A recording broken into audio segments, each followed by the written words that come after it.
یہ صورت عجیب و شان ہے. کہتے سخت کو نرم کرنے کے لیے اکسیر ہے.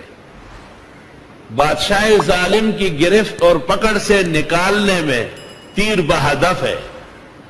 لاعلاج بیماریوں کے لیے شفائے عظیم ہے.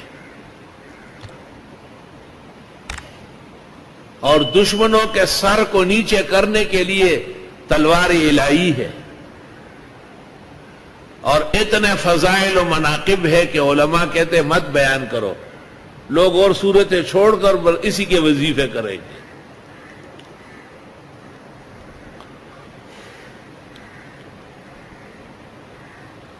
اکتالیس مرتبہ پڑھی جاتی ہے اور پھر ہر کام اور مراد کے لیے ہر روز ایک دفعہ. قبل الصباح یاقوت و مرجان ہے. بعد الصباح ذهب اور فضہ ہے. سورج نکلنے کے بعد جب چاہے پڑھنا جائز ہے، لیکن مرادیں پوری ہوتی ہے قبل الصباح اور عند الصباح. بزرگان دین اور سلف صالحین کو دیکھا گیا ہے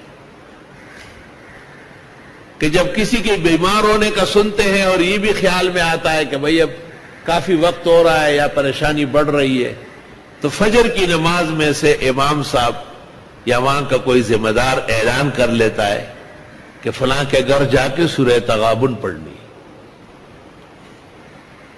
اور اس میں وہی لوگ جاتے ہیں جن کو سورہ تغابن یاد ہوتی ہے، یا پھر قرآن شریف ہاتھ میں لے لیتے ہیں.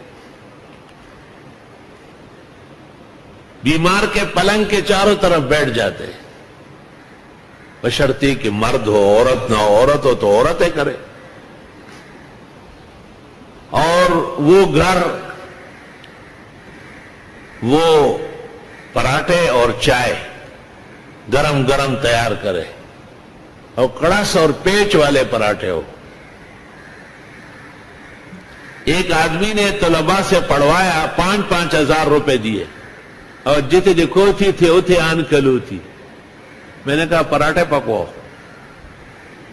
حیران رہ گیا. کہا 5,000 روپے. میں نے کہا وہ تو خیرات صدقہ ہو گیا، سورہ تغابن نہیں ہوئی.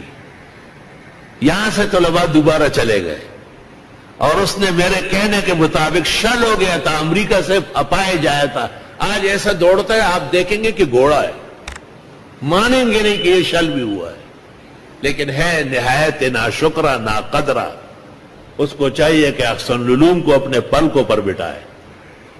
امریکہ اور برطانیہ سے بالکل ناکام ہو کے آیا، پلنگ کے اندر کرسی پہ لایا گیا، اور یہاں کے سورہ تغابن نے اللہ نے ان کو صحت شفا عطا فرمائی.